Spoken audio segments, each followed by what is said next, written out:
Hey there. We're back with a new look, new folks. This is going to be an exciting new show. This is Connect This. Wait a minute. That's not right. It's Connect This.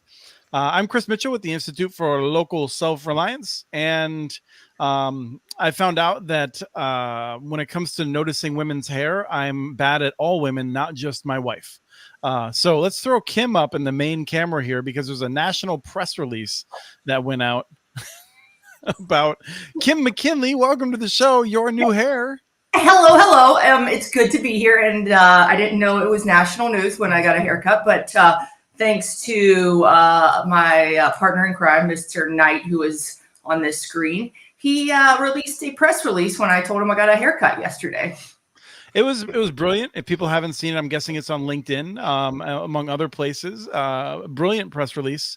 I would not have known your hair was different if not I had not read that press release. It's okay. I mean, I'm sure it's breaking news and all of the important news, but the most important part of the press release is he talked about how I've reorganized my office 3 times this month. Yeah. So yeah, I'm glad to be here. It's one of the better pieces of literature I've read lately. Bob Knight, welcome to the show for a minute. Well, it's great to be here on Broadband TMZ today. And if only Joan Rivers were still alive to be able to interview America's #1 broadband celebrity, Kimberly McKinley, about her new do, I think this show, the ratings would just skyrocket. The next time we have Bob, I'm going to demand that you are sitting outside a gate in first class with Kim walking by. I thought I was the #1 broadband celebrity. You are, Gigi. You can be jealous. You can have your own press release next week. No, thanks. But I was really deeply disappointed, Chris, that you were not in favor of this haircut, because haircuts are a monopolistic expression of capitalism, right? Yes. Yeah. And there's definitely some incumbent hegemony that was at stake. Yeah. We got to keep it on brand for you there, bud. Right. But no, I think the suitors are lining up. They have all weighed in on Kim's haircut. They're asking for selfies. It's blowing up on LinkedIn. It's blowing up. How many texts have you gotten today, Kim, about the haircut? I mean, let's really talk about it. Out at least 10. At least 10. So thank you. So while this is a very valuable conversation for the broadband industry, all the middle-aged bald guys who follow Kim and her whereabouts, everyone will be getting a haircut now that this trend sender did get her haircut. And it's time for Bob to go. Nice to know you, Bob. It's good to have you here. It's fun, everyone. Thank you, Bob. Good show. Kim McKinley from UTOPIA Fiber, welcome. And if your hair is blowing up, next time we comment on your hair, I want it actually to be a blowout, which I think looks different, but I don't really know how. Okay, moving on, Chris. Nice to be here. We've got Doug Dawson feeling very patriotic, forecasting his outfit for the 4th of July, I'm guessing. How's it going, Doug? No, yeah, it's another good shirt. So. Of course. I haven't had a haircut in 25 years. What does that mean? That means you've saved, I don't know, at this point, a lot of money. A lot of money. Yeah. We've got Travis Carter from USI Fiber in Minneapolis. Welcome. Good day, Mr. Mitchell. Good day. Are you enjoying our snowstorm here in March? Well, I'm still out splitting wood, so I had a tree come down. I don't know if I mentioned that last time.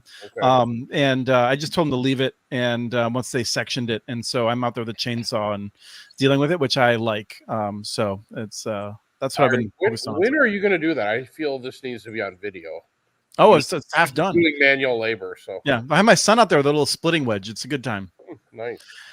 Gigi Sohn, welcome. And are you asking yourself why you are spending an hour with us right now? It's not because I have nothing else to do on a Friday. So, but in any event, it's great to be here. No, I love the topics. When you threw the topics my way, I was like, oh, I promised you once a month. So this has kind of been twice a month, beginning and end. We'll give you April off. Yeah, good, because I'm traveling a lot. So we and so you're with American Association of Public Broadband as well as Benton Institute. So welcome. We're going to be talking about some stuff around the Federal Communications Commission, but not the same old stuff in the same old way. We are going to talk about a fine that a provider got and whether it was an appropriate amount after they admitted to lying about their coverage, specifically to discourage investment in the area. I do have a lot of photos of me over the years lumberjacking, by the way, and I still have 5, so I'm pretty excited about that. We're going to talk about a bill in New York State that is pushed by Charter Spectrum, actually an amendment, small language in a budget bill that will be resolved early next week, we believe. So it's kind of a big deal right now. A little bit about Fresno schools and how they've developed a really great data set that nobody cares about. It's just one of those things that boggles my mind a little bit. We might just mention a little bit about Arlington, Texas, and how sci-fi is walking away from Arlington, which I thought was interesting. We have some data that Christine on our data team, Christine is our data team, effectively, our senior data person. She developed a chart of which ISPs have had the most challenges sustained against their claims in the broadband data portal, which is to say, which companies have been caught more than others. If we still have time for it, because this is a lot of meaty stuff, we're going to talk a little bit about how you deal with an ISP that claims to have customers in an area or claims to serve an area, and you can't do speed tests because you can't find a single customer that has their service to do a speed test. Kind of a catch-22 situation. But first, we're going to start off by noting that I'm probably coming in a lot clearer than before. And I have run an Ethernet cable direct from my router to this computer that I'm on, rather than going through the 2 switches that I suspected were faulty. Right, you want to pop up the little speed test there. And I just thought I'd share. This is the second one. Let's go to the other one first. So on the old configuration, that's what I was looking at. There was clearly some sort of issue where I was bogging down and I was getting those slower speeds. And then if you go to the other one, Rye, after I went to the direct plug in, I'm at exactly what CenturyLink says that they're delivering me. So I just feel a little vindication that I was correct, that I've just been too lazy to fix my home networking situation. But that was the main issue, I think. Travis, what's up? So you were running on wireless before and you switched to an Ethernet cable? No, I've been on Ethernet, but like the Ethernet runs down to my basement, into a switch, and then back up into my office and into a different switch, and then into my computer. And I need to test every length of the way to figure out where I have an issue. I might have an Ethernet cord that's too close to a power cord or something. I'm not sure exactly what's going on, but there's some sort of loss in there. So Well done. I'll keep investigating it. This can be summarized as user error, Travis. Yeah. But it's also, I mean, this is what goes on, right? This is why This is what goes ISPs, on in people's houses. right? This is why ISPs have legitimate claims about speed test data, and why we can't take a single speed test as definitive. But if you have an entire community worth of speed tests, it actually will tell you quite a bit, particularly if none of them come close to the minimum advertised speed of the lowest plan that's in there. So I just thought it was interesting and worth sharing. What do you think about like providers having their own speed tests that you have to use, or do you want a neutral one? I'm curious what Travis thinks about that. Well, first off, I was trying to send Rye a snarky graphic, so I missed your first speed test. Was it 100 megabit or what? It was a little less than that. I'm losing 90%.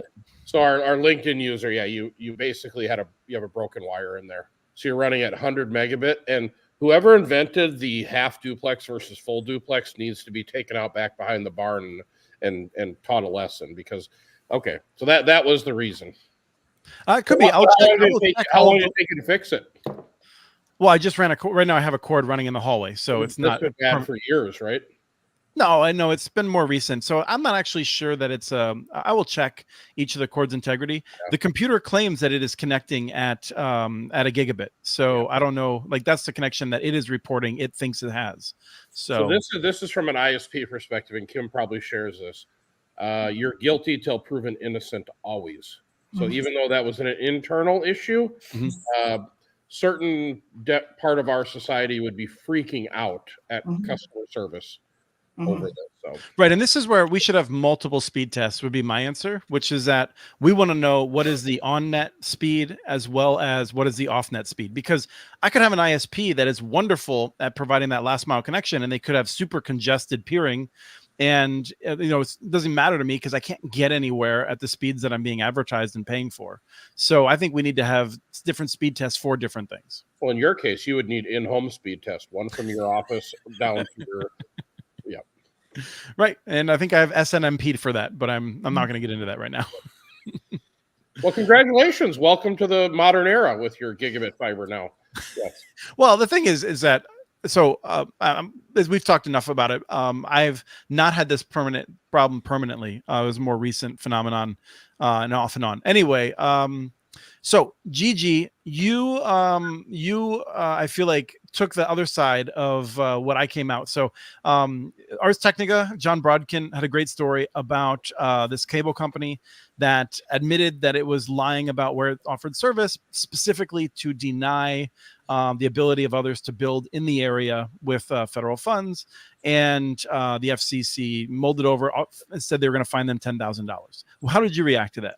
My reaction was it wasn't large enough to disincentivize anybody else from doing the same. And I get well, you can explain your side of the story. I know what your side of the story is, but I mean, even for a small ISP, seems to me that $10,000 doesn't really hurt very much. And it's just a cost of doing business. So, obviously, if we're talking about Comcast, which has had its own problems with overstating its coverage, that would be ridiculous. But I think even for a small operator, I'm not sure $10,000 disincentivizes them from trying again. Doug and Travis, both of you have worked with a lot of smaller ISPs. I'm curious what your reaction is. This only taught one lesson. Don't admit it. That's all it taught. There are lots and lots of ISPs who have false speed test claims. And as long as you say, that's my claim, then you are not breaking any rules. The FCC has allowed you to report marketing speeds. They don't force you to get an outside engineer to prove it. This is all the FCC's fault to start with. They should be the one paying the fines here. So. But wasn't this a city that didn't even have service, or did I read the wrong service? No, they had service, but they showed a much larger area than where they really were. So they wanted to block. They plan to block expand. grants. Doug makes a very, very good point, though, is that these kind of overstatements are happening left and right, and the FCC is not doing a whole heck of a lot about it. And again, Comcast was also caught by John Brodkin doing the same thing. Funny how the FCC decided to pick on the little guy first, Yes, and not on Comcast. Yeah, I guess not funny unusual, funny normal. Yeah, this is just like the NCAA. Funny, this is normal. This is like the NCAA. North Carolina does something bad, so they go and kill Kennesaw State. So this is how it works. I know everybody's going to be shocked by this, but what about people who make mistakes? So that was my point of view. And then I feel like Gigi's correct. And so my point of view was that at first time fine for a violation, and let's just assume one where they're not blatantly being like, we are gaming the system for competitive advantage.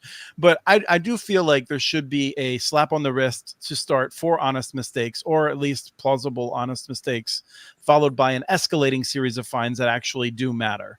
And that's because I don't want some small ISP that is barely understanding how to submit its data to get caught up with a significant fine. And that's that's not this case. That was this case. This case is like, I was trying to keep competition out. So all the more reason why $10,000 is a slap on the wrist. Well, I think, but you have to and I get that this case is one that was actually trying to fool the system, but there are a lot. I've seen these people who are doing these maps. These people are human too. So I agree with you. If we know it's egregious, we should go after them. But I also agree with Chris that there needs to be grace, because you might have a 20-year-old who's the one who's uploading this data into the system who could make a mistake that could cost a small company a lot of money too.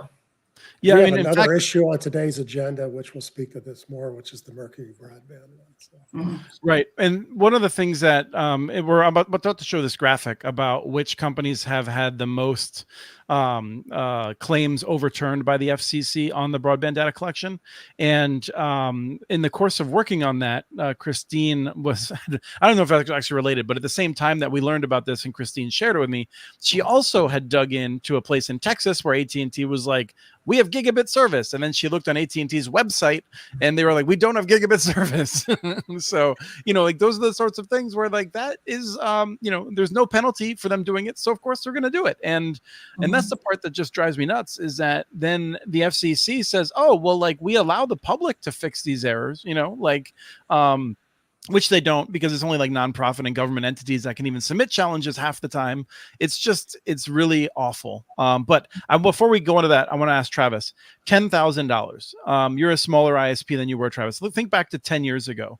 I think this is a rural area cable company. I'm going to guess they have 4,000 or 5,000 subs. Maybe I could be wrong, but I'm going to guess like say 4 to 10,000 subs, $10,000 fine. Is that something that gets their attention?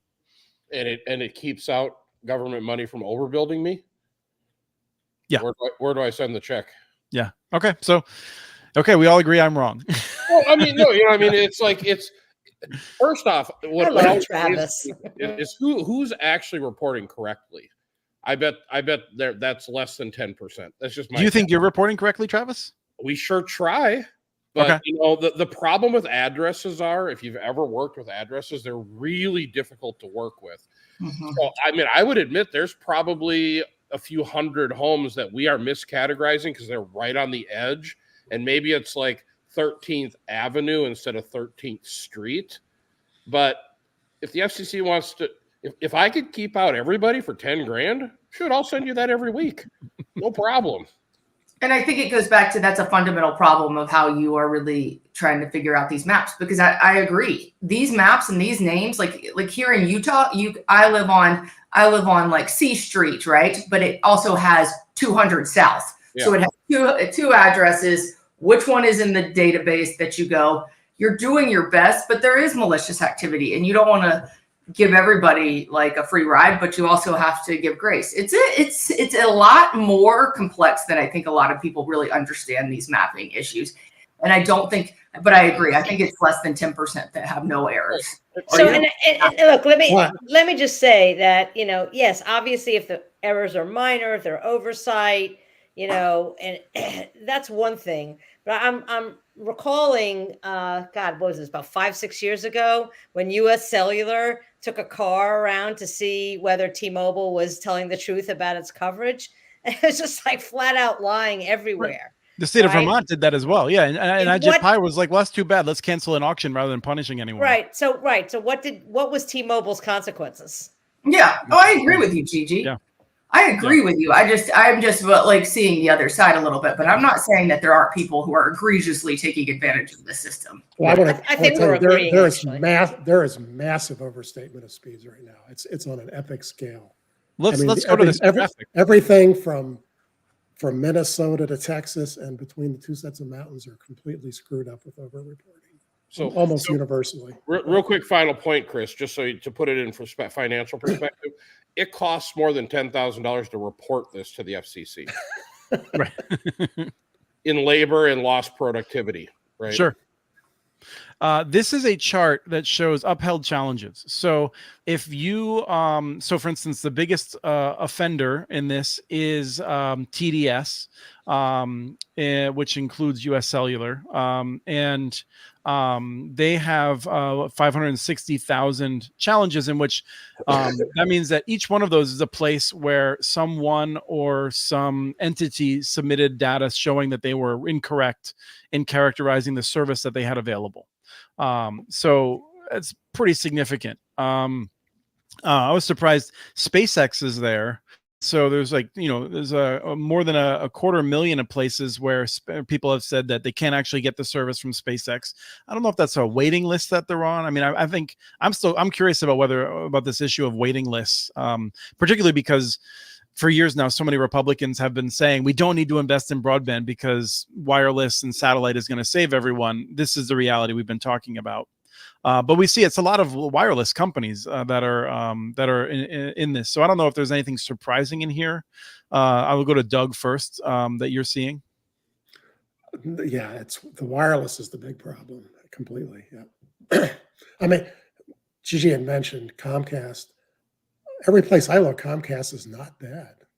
They do a pretty good job. So well, I mean, in part because Comcast is available everywhere, right? I mean, it's like pretty much all the cities, they serve every address in the city. It's hard for them to mischaracterize. They do in some cases. But they also do stuff like they will actually not report a little like an apartment complex because the landlord didn't let them in. They really are trying to get it right. You can tell by looking at the details. Yep. And these are cities that I'm familiar with. So I mean, of course, they still make mistakes, but and at their size, they probably make hundreds of thousands of mistakes. But that's with 33 million customers. That's not bad. So yeah. Yep. We got LTD in there is showing up, which isn't in front of a whole lot of homes. So that's interesting. But they report a whole lot of homes. Yeah. They report all of southern Minnesota. Yeah. Right. Anyone else have any thoughts on this? Any surprise from actual data about what's happening here? Trav? But Chris, remember, we hardly spent any money on these maps. So, I mean, why would you expect them to be right? I mean, wasn't it like $200 million or something? I mean, we haven't spent a light rail line to Eden Prairie money on this. If we want to get serious on this, we got to get a billion in there so we can do these maps. Hey, Travis, you up to creating a map company for $1 billion? Heck no. Can I ask a dumb question? Is building a better map, money aside, when obviously money is huge, would that be helped by AI? Could AI really help here in focusing more on where broadband really is and where it could be? Have you guys given any thought to that? I don't think it. Yeah, I haven't. I don't think it can because no one knows except the end user what's actually available at their house. I mean, it probably could catch a lot of these completely false claims. Well, let's consider a different prospect. An AI that was loaded with non-public data about subscribers, because I think that's one of the things that drives us nuts is that the FCC actually has the data at its fingertips to know if Midco is saying that they have service available in the sewer, and there's no actual customers reported there to say what is going on here and to investigate it or to flag it in some way. I mean, I think again, with all the data sets that we have, not just the FCC's data set, I think it could actually be really, really helpful. Yeah. And I think the nice thing about it is that you can keep, like, I don't want to say that all subscriber data should be public. I think like the idea that your pricing is a trade secret is ridiculous. It's a market frickin' price, like not a secret. But the idea that you don't want everyone to know all the subscribers you have, that I am sympathetic to. And so the idea that we could use machine learning to analyze this stuff without making it public, that's appealing. And hopefully, it can't do a worse job at this point, right? But let's put it into perspective. When BEAD's over, nobody's going to give a damn about these maps anymore. I'm curious to see. I mean, the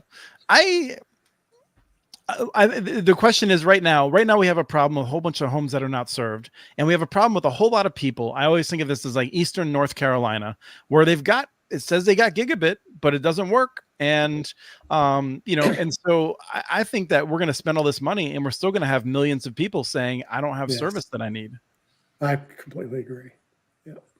I don't think anyone agrees with you, Chris, but I do agree with Gigi on the fact that I think it takes us incorporating all the data from all the agencies, all the states, and coming together to really create a comprehensive list. I don't understand why we have to be in silos of I create my list over here, I don't trust your list, almost proprietary information. I think that has to change, and we have to have more of a collaborative effort to really make this anywhere close to being successful. That's never going to work. Travis is going to pay $10,000 not to give you his list. But Kim does make a very strong point about, I mean, the FCC and the NTIA are siloed. RUS is siloed. They're not really, I mean, I've argued that there needs to be a broadband czar who coordinates all the broadband funding programs throughout the federal government. And they could include the states as well, because everybody's just, they talk to each other like, a couple times a year, but there's really no real coordination that I know of anyway. Well, in this question from Mike McCarthy, Gigi, I want to ask you, future maps more accurate and include detailed data from BEAD. I think what is stopping us from having more accurate maps is the fact that there is no punishment for submitting inaccurate data. And so like, it's not a matter of technology. It's a matter of incentive, and that could be changed immediately. Yeah. And also focus, the agencies need to make this, one of their top priorities. And they really, the FCC did this kind of kicking and screaming. Obviously, Pi didn't do anything at all. So, the regulators have to think to themselves, gee, how do I make better funding and policy decisions? Mhm. Well, I do that by having accurate maps. And that just, it sort of seems not an afterthought, but not as high as a priority as it should be. One last mapping story that y'all need to hear. So the FCC just announced the $9 billion 5G fund to go build rural cell towers again.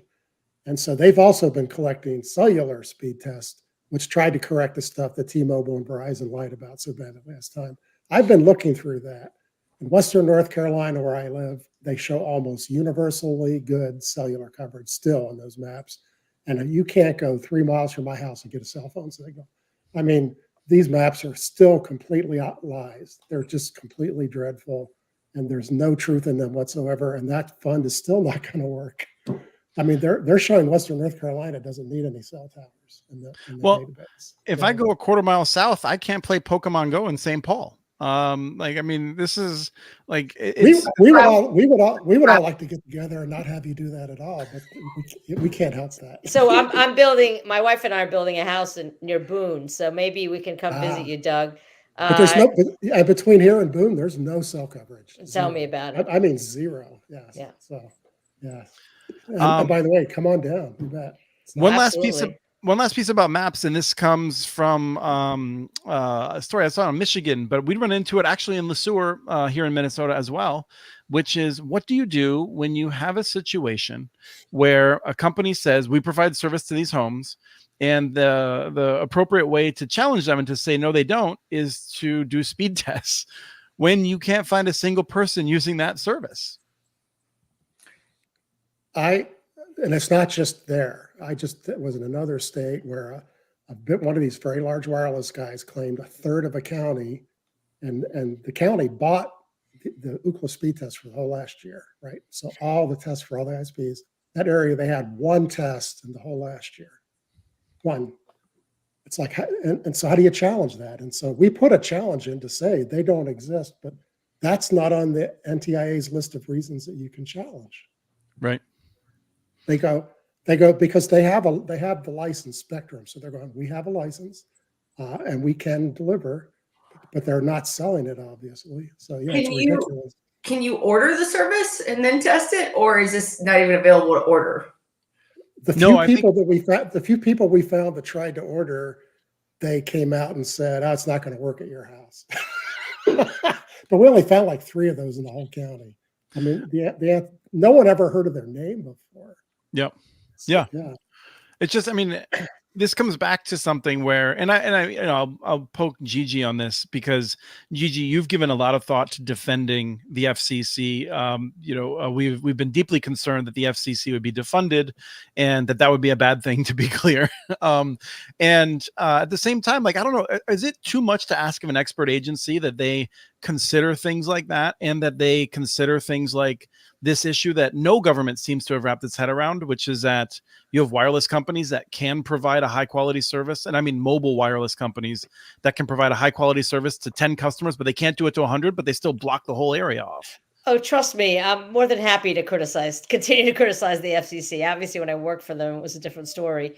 No, it's not too much at all, and they should, and it should be part of NTIA's guidelines as well. I mean, this seems to me to be so axiomatic, so obvious, that I just don't understand why it's not taken into account.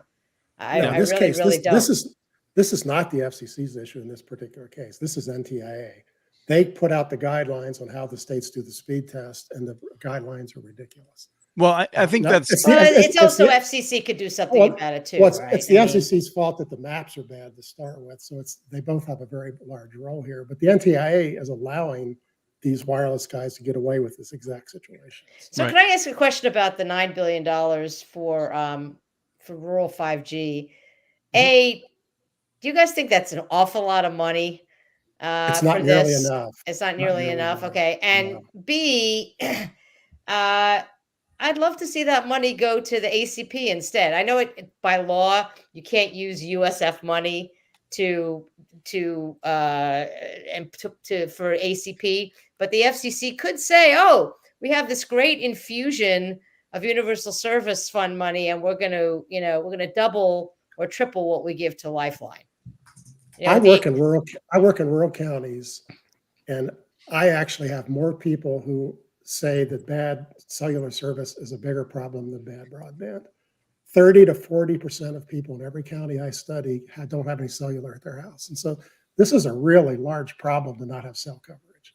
Yeah, and I would So it's equally or potentially even a worse problem than the broadband, and we just don't talk about it enough. So yeah, and I would add to that. I mean, I think, obviously that cell coverage is a big issue for first responders, for 911 Yeah. and stuff like that. And so for every business, I mean, the for question in every my mind business, is do we really need to fight over like $9 billion in this case? When why don't we know do them both? Exactly. And that's the thing, is that like, it's easy to say governments should spend more money, but the question in my mind is always, what is the return? And we know that the return on the ACP is very strong. It's basically an economic stimulus for all the areas that receive it. We also know that rural telecom is a very strong return. And so there's more a question of, I think, Congress not questioning priorities to free up enough money for generational investments like this. Yeah, can't we have both good things? Yes. And the answer obviously is we can't have at least one of them, and that's the ACP. I think we should just have Travis paying a lot of money to keep competitors out, and then we'll use that to invest in other areas. I mean, you guys don't obviously see what the obvious solution to this is. We got to give this to the IRS. Whoever runs that organization, man, oh man, they know where every nickel is. They could figure this broadband thing out pretty quick. So, Travis, I think you're way overestimating an agency that also needs more resources. Because frankly, if the IRS had more resources, the rest of the country would have more resources. You guys are, man, yeah, they're good. They're real I do good. appreciate Travis's simplistic approach. Just steal from one agency and move Follow to the money, baby. Follow the money. By the way, I have been telling people, including reporters, about what Travis said the last time I appeared on this show, that he would keep the ACP recipients on and he'd just eat it. Mm-hmm. Because I think that's what a lot of ISPs are. I'm hoping they will feel the pressure to keep ACP recipients online until the FCC or Congress figures out how to expand the Universal Service Fund. I think Travis is a one-off. I think Travis is absolutely a one-off from what I'm hearing. People are. I know, but I'm just using him as an example. If little Travis or relatively little Travis could do it, why can't you, Charter? Why can't you, AT&T? Travis, have you ever been called Little Travis? Well, no, I showed you the picture of it. No, I just I appreciate it, Gigi. It's not their fault. The people that are participating in this, that the feds can't get it together. So why should we penalize them? And ultimately, then it becomes they look negatively on us too. Mm-hmm. Right. But I think I do think there's a question there of if anyone could credibly say that, yes, you're going to lose support in April, but by September of 2025, the second Biden administration would have put in place an FCC that actually cared about resolving this. They would immediately do a rulemaking to make sure that you only had 15 months of exposure or 16 months of exposure, and there actually was going to be an end line. Then I could believe it. But I also feel like I would not tell that to someone that they should put any money on that bet. And that's unfortunate. The problem, Gigi, I don't know if you have a reaction. If enough ISPs really do what Gigi's suggesting, then they'll never give them ACP. Mm-hmm. They'll never come back. Mm-hmm. Well, the ISPs would never do it interminatively. Okay. No. So it's like when the pandemic happened and Chairman Pai picked up the phone and said, please do not disconnect poor people. And they said, okay, we'll give you 6 months. Bye. So I would never expect that would be done in perpetuity. But if you said to them, look, it's going to take a year for the FCC. We're going to have an FCC that actually has the courage to do universal service contribution reform. So do this for 8 months, 10 months, a year. That might be a different story. Maybe. All right. I want to change topics briefly now. This is our peekaboo session. And this is, once again, y'all are about to be, have the real fun of seeing how well Chris edits video. So this is video that our colleague Jordan took at a recent tribal broadband boot camp of aerial fiber lashing. I thought people might enjoy seeing it. Matt Rantanen, my partner in the tribal broadband boot camps, built a little contraption in order to be able to demonstrate fiber lashing at eye level to show how the machine works. Let's pop that video up. There's going to be some audio in it. So we'll start up in a second. But on the right, you see this. You're going to get a couple. There's 3 different shots here, so it's a little jarring when they go between them. But you're going to see them putting the lashing machine up. That's on the left. On the poles, on the top wire is a steel wire that supports what the fiber will be lashed to. So you have a steel cable between poles, and then the fiber cable is the black on the bottom. That's going to be lashed to that steel messenger wire, and then you're going to have these little steel cables around it to hold it there. So that's what you're about to see. We'll all stay quiet during the 1-minute video to avoid there's problems with this system if we all try to talk while the video is playing. Horrible machines.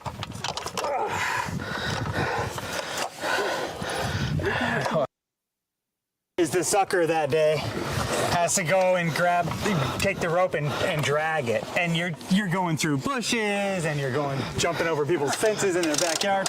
So what I saw at my alley, it's gonna be a little weird with it being so short. Yeah.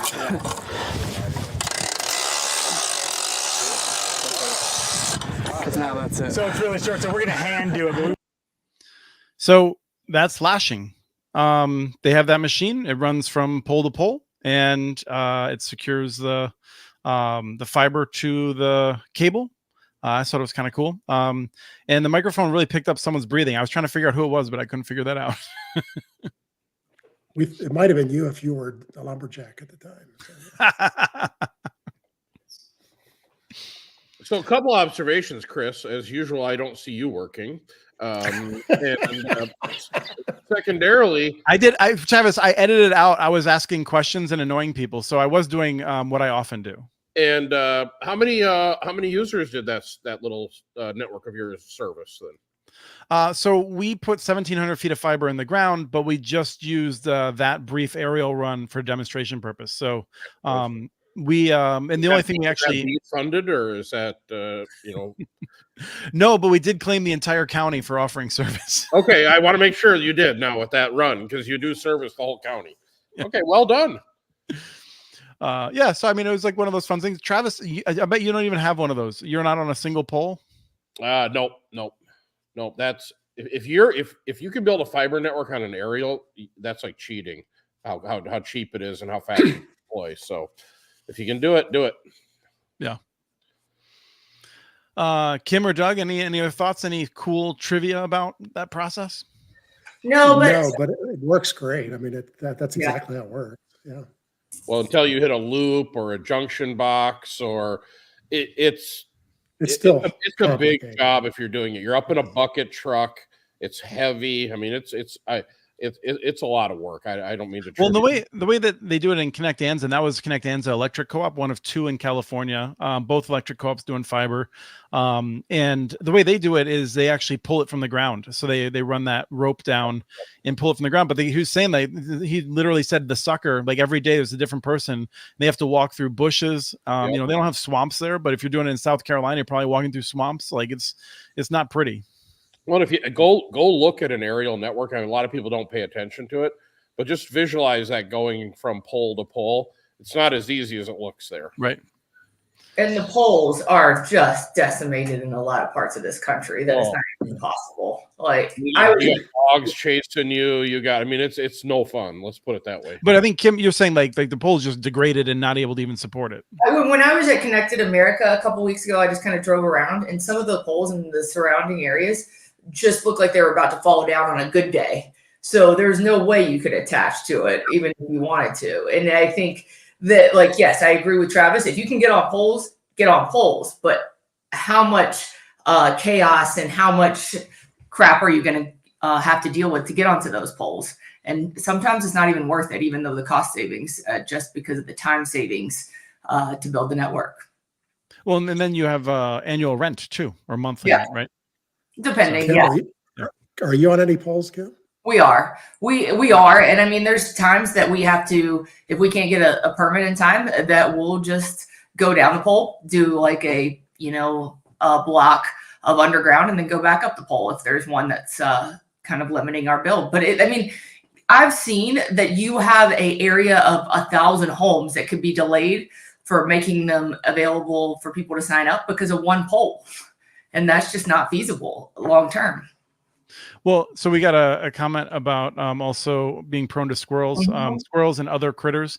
However, in Connecticut, they actually have a fair amount of gophers and some other things in the desert, and they report that they actually don't even use the armored fiber anymore. They said it doesn't help. Wow. No. Wow. Yeah. We don't see that many like squirrel issues here in Utah, but where we do see them is a lot in Idaho Falls. They are absolutely using armored fiber because their squirrels are apparently not as picky as us Utah squirrels down here. But yeah, we see it that they've had a lot of outages. Like the orcas in the Mediterranean. It's like a learned behavior. Soon all the squirrels will know our weaknesses. Let's move on to New York. So New York is unveiling this really cool program, the New York State Municipal Infrastructure Program.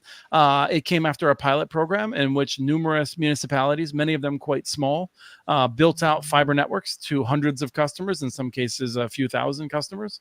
And the state looked at that, said it was very successful. There's a whole lot of other cities that would like to move forward with that. And the legislature, under the extreme lobbying of Charter Spectrum, a company that was nearly kicked out of New York State for violating numerous commitments that it had made. I say that tongue in cheek because, of course, it was never going to get kicked out. It just came close. No, they never get punished for anything. At any rate, they pushed this bill that says that the municipal infrastructure program could only be used in unserved and underserved areas. And I think lawmakers were like, well, that makes sense. We want to target the investment. So what could possibly be wrong with that? Anyone want to jump in? Well, the good news is that the governor doesn't like this language. And the state, it's not in the state Senate budget bill, right? It's only in the Assembly bill. That doesn't mean there can't be trickery later on. But, this is so typical of the incumbents, right? They come in dead of night, insert some language, convince somebody that it's benign, and it really isn't. So, it's interesting. Kim is on AAPB's board, and sometimes I struggle trying to convince networks that are already public networks that are already operational that you should join the organization because we're going to defend you. But then you see this time and time again. I was just talking to I don't want to say who it was, a guy who runs a co-op who's friends with Kim and who is really expanding his network. And he's like, I'm ready to get attacked because now we're becoming popular, and that's happening to UTOPIA as well. So the incumbents will find any way possible to try to limit public broadband, community broadband, municipal broadband, whatever you want to call it. They're going to find a way, and they obviously feel so threatened by it that they'd rather do trickery like this than actually compete. And that's what it is. It's about competing. They're basically saying, sure, you can build municipal network, just so long as it isn't anywhere near where we operate. I mean, it's so anti-competitive and anti-consumer as not to be believed. Well, if we were to steelman it for a second, and let me, Doug, hold on for a second. Let me just go to Kim. Kim, if someone was to say to you, well, what is the problem? We have limited state funds. We want them to just go where the need is the greatest. So we're limiting it to that. What's the problem? The problem is you're removing choice from the communities. And at the end of the day, it's about choice and giving communities a say in what their future does. And I think that is the biggest, the crux of this community broadband problem is that whether it's federal or state is trying to force people of what their broadband options are. And all the decisions for everybody, wherever you live, are localized. So we need to enable our communities to make local decisions, and whatever they are, whether it is they want to go big tier 1 telco, or if they want to go municipal. That's the point. It's more about community choice than anything else, in my opinion. Now, I will say, I know the head of the state, New York State Broadband Office, a guy named Josh Breitbart. He's a friend and terrific. I mean, he is a believer, like Kim and I are, and you are, Chris, and maybe everybody on this podcast, that municipal broadband is better in a lot of ways, right? It has different incentives. It'll cover everybody. It'll give low prices. It gives the local community control. And the policymakers and the supporters of this, not just Josh, but others in the state assembly, believe that the government should support this kind of network because they believe for certain reasons it's superior to private networks. And that's the point. That's why they're fighting so hard to keep it that way. And that's the choice they made. So they decided that everybody, as Kim said, everybody should have the opportunity, if they want, to choose a public network. Doug, you were going to jump in, and then I've got plenty to say. Yeah, too. my main point was the large ISPs try to legally block all competitors. They're only really able to legally come out and attack municipalities, and they do a lot of this against co-ops too, by the way. And so that's the two groups that they can put laws in place to block. They would love to be able to block Travis if they could do it. They don't know how to stop them. So their goal is to have zero competition. It's that simple. So they actually, I get a secret check to just keep Travis distracted with lefty texts and things like that. So yeah, but I think you guys are missing some of the practical issue with municipal broadband. Every 4 years, there seems to be a whole new group of people at the table. So there's never any consistency. Like we have an example here in Minneapolis where we have a suburb that has a municipal kind of network. It was amazing under the prior CIO. Now it's all different. And it's not so good. And so, Travis, I think that's, if I could respond to that, and then I'll give it back to you to throw another issue up, is just that I feel like we have empirical evidence on this, and it is a problem with some of that in some places, but for the most part, we actually see strong continuity. You have a problem, Clinton was a CIO there for like 20 years, 25 years, something like that. So you did get caught in a transition. But I actually think that the continuity issue generally is resolved by taking daily politics out of it. So I'll admit that there are places, but I think it's not as bad as you said. I disagree with you, because we see this in all, again, we're just in our little area here of 6 or 7 cities. The cities are only as good as the people that are running the program. And if those people leave and the new person comes in, see, it's not like water or electric that you always argue about, because if you don't give somebody water or electric, there's a mutiny in hand. Broadband doesn't fall into that same category. I think you're wrong about that. I mean, yeah. I think you actually argued against that yourself with the whole, a 3-second outage results in people trying to figure out where you live to come trash your house. I actually agree with Travis on this. I actually agree wholeheartedly with them. There's a reason that UTOPIA is successful, is that we're one layer removed from the everyday politics of the city. And we're government employees at UTOPIA Fiber. And we have city managers who are my boss's boss, but we don't get into the everyday of the political wranglings of this, because it does. I mean, every night, every year when we have election night, you're looking at who's getting elected, what are they gonna what's the agenda on it, and it is a concern every day when those things happen, that some of the direction of the company can change if you don't have the people behind the helm who have the mission of, this is our mission day in and day out, and we don't pivot from that. And I can think of a dozen places where Travis, what he describes has happened, where changes of administration have changed the business. The smart communities actually build that buffer in right up front so that the local guys don't have a say in it. That's not easy to do, but that's one of the important first steps, is to break the city council away from the control of the broadband utility. So. And just one last thing, Travis, is that I think, I also agree with your point. I think the places that you are living in, I think, are not great candidates for municipal broadband, in part because they have unstable leadership.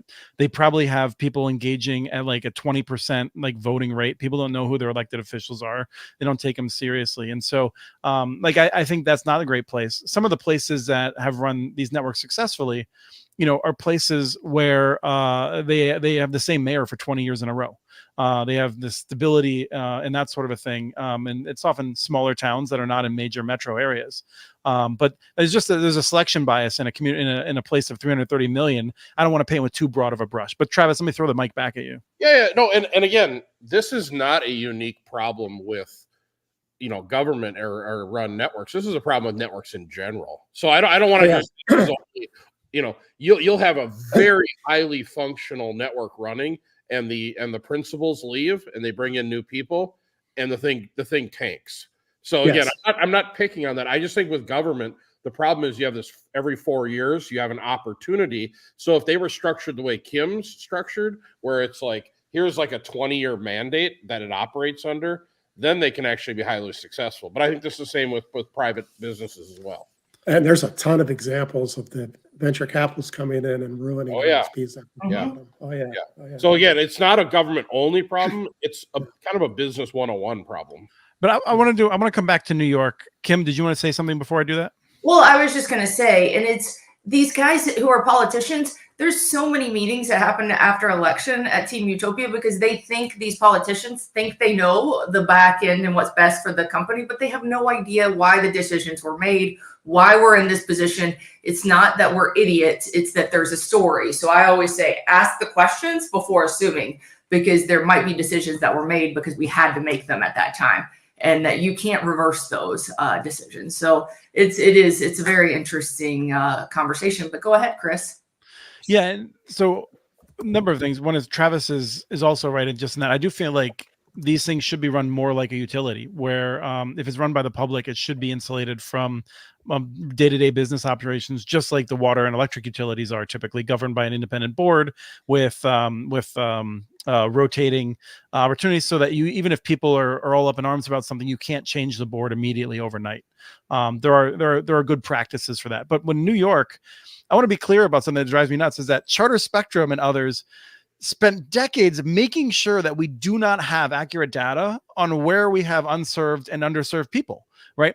We're talking about this over and over again. We don't have good data on the maps. And the reason we don't is because they use a lot of their lobbying power to make sure that we don't collect accurate data. We never collect pricing information and stuff like that, which would allow us to actually say, all right, fine. Cities can only spend in homes that hit this metric, and we know with a high degree of certainty where those homes are. In New York right now, you can't say you can only serve unserved and underserved because we don't know where they are with any degree of certainty. It drives me crazy. They make sure we don't have the data, and then they limit us, knowing that cloud of uncertainty will prevent any kind of investment that would actually help people and give them an opportunity to move away from Charter Spectrum. Well, what drives me nuts? That was a self-generated rant. Did you see that? What drives me nuts is how much money, particularly Charter, is taking from the taxpayer pocket and putting in their own pocket, both an ACP, like $3 billion by, I think, 6 times more than the next. And then they're going after BEAD money left and right. And then they public broadband shouldn't compete with private enterprise. Right. Yeah, you didn't mention RDOF, one of the big RDOF winners. Yep, exactly. So the notion that they're somehow purely private enterprise when they're taking literally billions of dollars out of our pockets is really a joke. Any last thoughts on that? I'm gonna move on. So did anyone listen to the podcast about Fresno a week or two ago on the Community Broadband Bits podcast? Kim, you could lie to me. I would appreciate it. I did. I don't necessarily remember it though. This is where the Fresno schools has 10,000 devices, has a ton of devices out in the community. They do a speed test 3 times a day. And so they have a data set, and they know things that I forget exactly the number. I want to say 10,000, but that seems like, no, I think it is 10,000. Fresno's huge. 10,000 devices never connected to a Wi-Fi network outside of the school. where kids were taking them, never had a chance to connect them to a network. They identified a bunch of places, and actually Comcast got back to them, and Comcast offered more transparency than they often have, and admitted that they did not have service in a whole bunch of locations within Fresno, which surprised everyone, frankly. The level at which Fresno is one of those random places where most people don't see. I don't know about most. A large percentage of people actually don't have access to Comcast, despite being in the city. They have all this data of like where the problem really is in different neighborhoods or little parts of certain neighborhoods. And they took it to the CPUC, the California Public Utility Commission, and the CPUC was like, we don't know what to do with this. It doesn't, it's not our, like, we don't know what to do with this data. And I'm like, this is like one of the richest data sets you could imagine having. And they just were like, we don't know what to do with it. And this data set is that proof of where it's unserved and underserved. You can now map it, right? Yeah. I mean, 3 tests a day from tens of thousands of devices, like for a year. It's wild. So I said 2 years ago, I was like, school districts where they have deployed devices could be doing this. Actually, like any entity that has deployed devices around the community could be doing this sort of thing and generating valuable data. And Fresno did it, and I wish I could say it made a difference. But what are they doing with the data? There you go. The problem. Like, you can collect all of this data and have it and say it's wonderful, but what the hell are they using it? So they took it to elected leaders to say, we know where we have problems. What are we going to do about it? Why aren't they doing a bead map challenge to get those areas declared unserved? Well, yeah, why are they going to the PUC? The PUC is the regulatory agency. They need to go to the state broadband office. Well, the California PUC is handling a lot of that. This California PUC runs a lot of the different programs that are giving the money out. And I don't understand believe it or not, the PUC is also the broadband office. That's crazy, but that's how it works. Is that right? It's not a separate. Wow, I did not know that. No. Yeah. And it's funny because like I have a ton of complaints about what they're doing, but they're also doing better than most other states. So it's a classic issue. And so there's a Fresno Digital Equity Coalition. They are trying to bring investment into those areas. The school built its own private LTE network, was looking to expand that. That was actually the decision was made, and I don't understand why yet, but I'll probably do a future discussion about why it was decided not to expand. But I mean, ultimately, I suspect it has to do with the massive challenge of actually effectively getting to people inside the home. But they have demonstrated the problem. Kim, you're asking the great question of like, what comes next? And one of the things that happens when I meet with these people is they'll ask me, what are other cities doing? And I'm like, they're looking at you in admiration. Like, no one has gotten this far yet. But what? Okay, so you have all this data. Does Fresno qualify for anything to fix it? So this is, again, one of those areas where the CPUC has failed because the CPUC has prioritized Oprah Winfrey's house and other places that are rural and rich over areas that are urban, which is close enough to where Comcast has claimed it has service.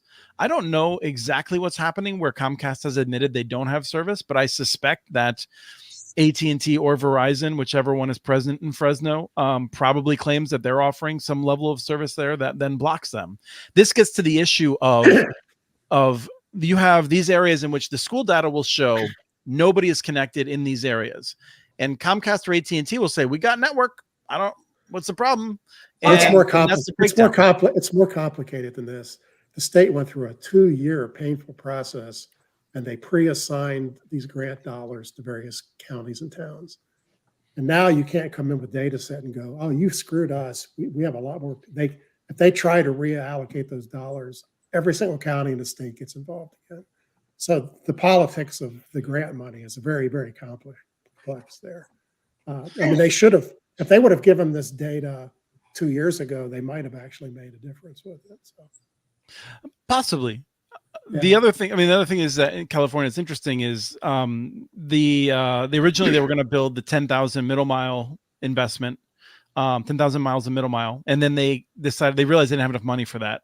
And so they cut back, and the areas that they cut back tended to be in Oakland and Southern and South LA and things like that. So there was such an uproar. The governor committed to finding more money to build those routes, despite the state of California having a $40 billion deficit.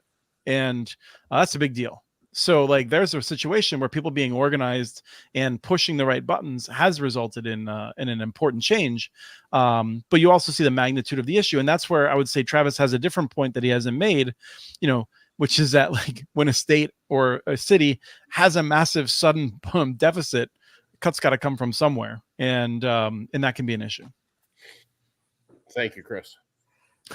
You said that very well, Travis. Yes, thank you. Thank you. At the end of the day, if these guys really want to be, they have to. It's the guys in Fresno, and they've made this really big push, and they're getting all this money, and they're wondering what other cities are doing.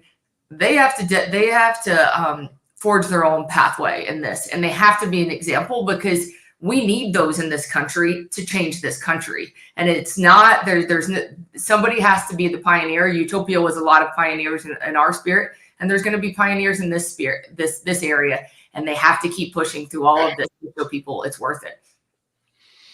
Yeah, I mean, to be clear, like it sounds like there is a opportunity in Fresno for some aspiring entrepreneurs to start a new. But Travis, this gets back to your ever-present question of how do you build a network out predominantly to low-income areas and make it cash flow? Well, and we have yet to have that episode of this show. How do you do a high-quality product cheap? I feel like we've covered it in dribs and drabs, but we could have an entire show in which we talk about nothing else. Conversation, have someone on here, because I'm not sure there's any industry. I thought you were going to tell us. I don't know how to do it. I thought you were going to tell us. Maybe Doug knows. So I would say that like in this idea, to wrap that up, is just there are ways to get data. We don't have any way of actually receiving it. And then the problem is there is still a political fight, because in the end, someone will claim that they offer service in that area. And we have to be willing to say, you're not getting the job done. And it is too important that we make sure that millions of kids have high quality internet access, that we're not going to spend another year or two arguing about whether you have a cable in the area. It doesn't matter. We need to get some investment from a network that actually wants to meet the needs of these populations, which have been historically marginalized. Kim? I just love how positive you are, Chris, how positive you are that we're going to do this for the children, and we're going to leave all the economics on the table to connect Americans. I mean, I agree with you, but that's never. I'm not saying it's going to happen. I'm saying this is not a technical issue. This is not, this is a political fight about power, who has power and who doesn't. Let's be clear about this. It's not about whether you live in a rural area. It's whether we care enough to confront powerful corporations to say, we are going to do something that works, even if it pisses you off. I think we will get there. I do think we will. I think it's going to be a while. Doug. We're going through this very painful process of getting broadband to the rural areas. So that's anywhere from 10 to 20 million, and we can't count them very well, but there's some pretty large number. There's way more places in the cities, and we're just ignoring that problem. That problem is going to come back and bite us. This is every city. Fresno is not unique. Every city has broadband deserts. I mean, Travis talks about them in your city. The fact is, we are not talking about solving those. That's got to be the next big broadband topic. Yeah.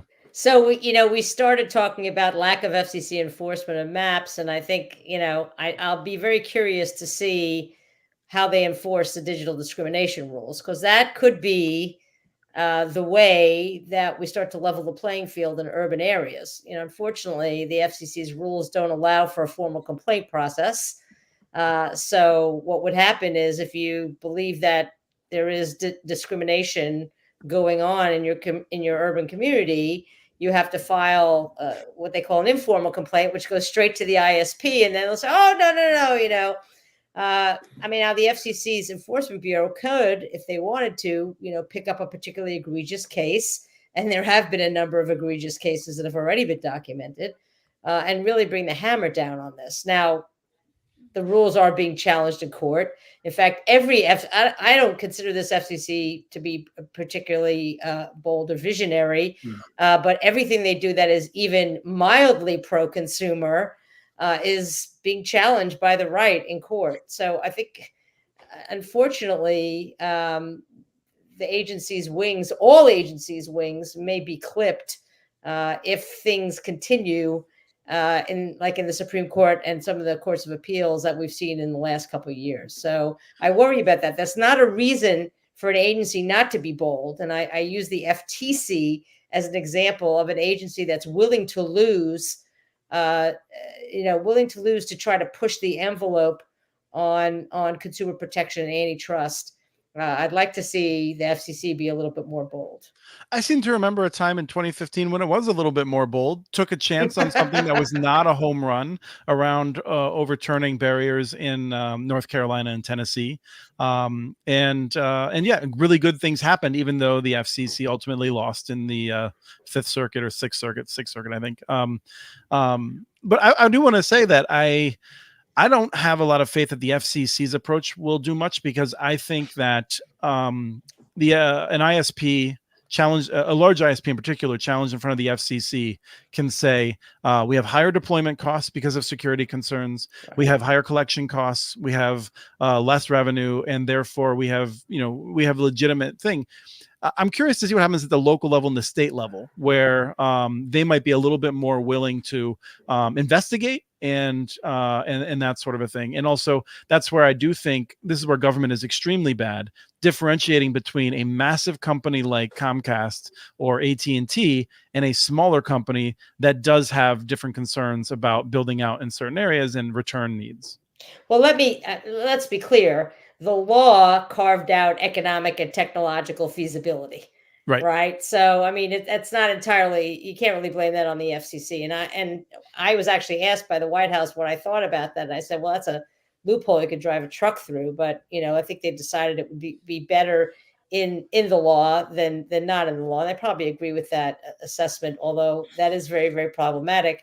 California, I believe, has passed its own digital discrimination rules. Am I wrong about that? I don't think have they been passed and signed by the governor? I know that it's been proposed. I lost track of it. They had an earlier version a couple of years ago, and now they're trying to do one that even is better than the federal one. But they have right. It's proposed. Yeah, it hasn't been passed yet. So I think that's true of all broadband policy, Chris. I think the action has been ever since, I would say, 2016, and I think will continue to be at the state and local level.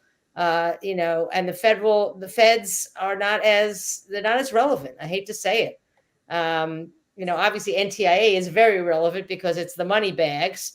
But I think everything is kind of is moving down to the state level and local level, which I actually think is good because they know what's going on the ground, right? They're closer to where the action is. So some people say, well, state legislatures, some of them are bought and paid for by the telecoms.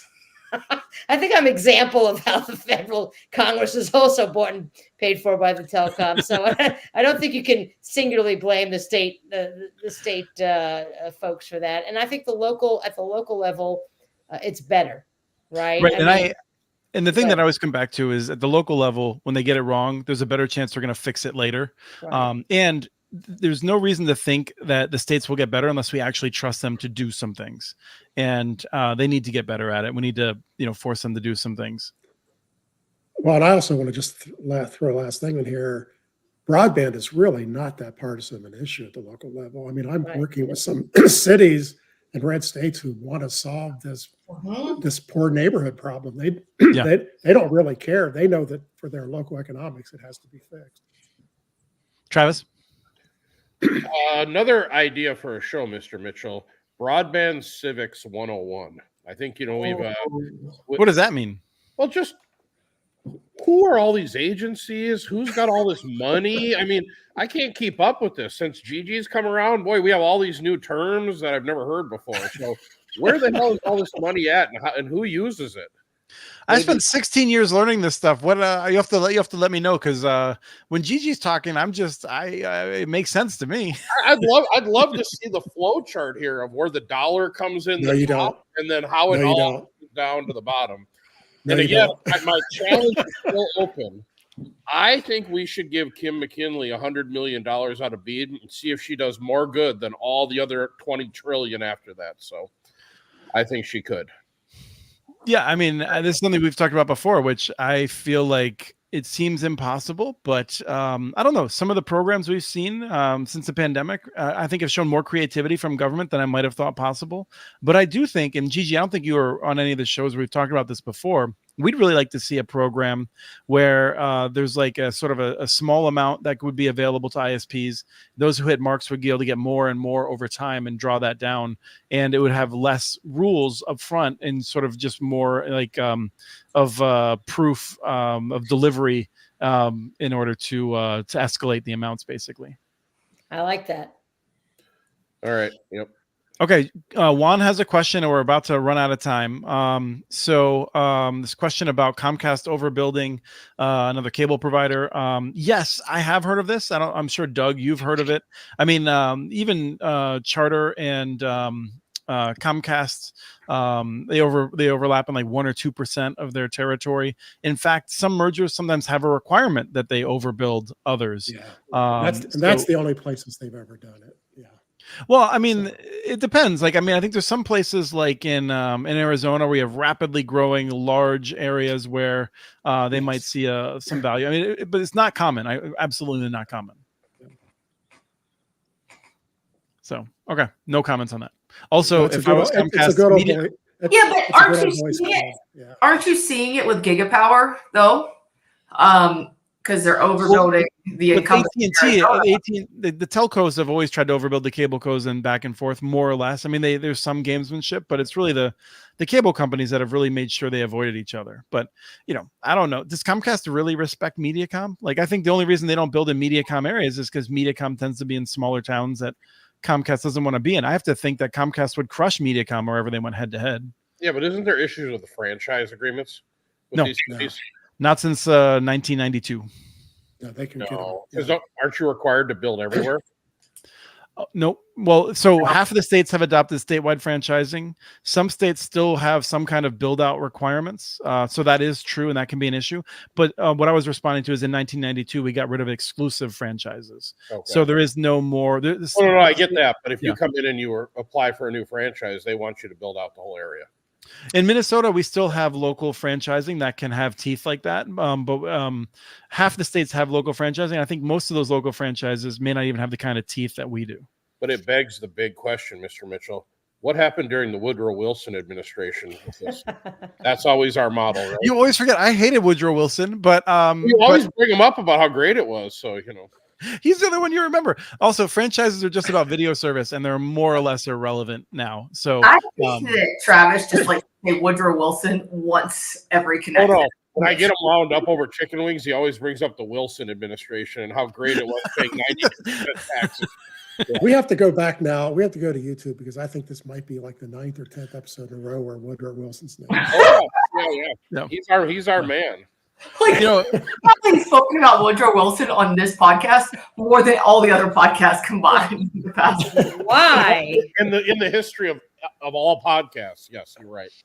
We are the Woodrow Wilson leader. Yeah. Well, you know when he starts getting on the you can keep that to yourself. Woodrow Wilson was not a good man. Yeah, Woodrow Wilson was awful. They renamed the high school down the street from me. Yeah. Because it was named after Woodrow Wilson. Really? Okay. And people wanted to name it August Wilson, but so they didn't have to change all the uniforms and stuff. But that didn't fly because he had absolutely nothing to do with Washington D.C. I mean, to be clear, I think Woodrow Wilson brought the Klan into the White House. Like, it may not have been official, but he was a terrible person. And even worse than that, I'm not going to make this joke. It's a terrible joke, but he was awful on anti-monopoly too. He was wrong. Wait, no. I'm confused. Now this is terrible. I've lost my brain. Anyway, he was wrong on a number of different things. The thing that always irks me, though, is what I learned about what he did on race relations was really something that has hurt this country deeply. So he kept black people out of the government. I mean, it's just really, really awful. So remove his name. I want to see his name off of the New Jersey Turnpike rest stop, even though those are the worst rest stops on any highway in America. They can start there as well. I love it. Good. Well, that'll be good news for our next chicken wing thing. I don't want to hear any more about Wilson. And I love Ryan Coleman's suggestion. We should make this drinking game. Yeah. If you say tribal or Woodrow Wilson, how many times do you have to drink? Exactly. So we have been doing pretty decently on this every other week. So we may be looking at that. For people that are missing some of this in their lives, you can go back and rewatch the Building for Digital Equity live stream that we did last week. That is something that you can find on communitynets.org. Has a fun show talking about after the ACP. We have the Community Broadband Bits podcast. We've got some great episodes of that. One came out this week. There'll be another one next week. That's how that goes. So check that out. There is a really cool event coming up in Iowa. C-band Community Broadband Action Network. I think Gigi's going to be down there hanging out in Iowa. So you want to head over to Des Moines, you can catch Gigi in action. I'm doing the keynote speech for the C-band conference, and then I'm speaking at the Iowa Municipal Utilities Conference, and I'm doing a fireside chat there. So I've never been to Iowa, so I'm extremely excited. And I'm told that I'm a real food snob. I'm being told that I'm gonna eat at the best restaurants in Des Moines. So I'm extremely excited about that. Yeah, Des Moines is a metro just like any other. If you head out in any other direction, you can get a sense of Iowa. It's not that different from Minnesota, no matter how much we like to argue about that. We argue about that, Chris. I've never argued once about it. So you run in a different group than I do. I think so. Yeah. There's these state rivalries are supposed to be a big deal. I moved here from Pennsylvania. We talk about Jersey all the time. So let's see, what else was there? That's basically it. We'll be back in 2 weeks-ish or so without Gigi, but we wish you well in your travels in April and May. And want to thank you for joining us on the show. For people that have ideas like Travis, if you love his ideas for a show, let us know, and we will prioritize it. Otherwise, I'll just keep ignoring him. So hope you all have a great weekend. Thank you for joining us, and we'll catch you next time. It's been a wonderful episode of Connect This.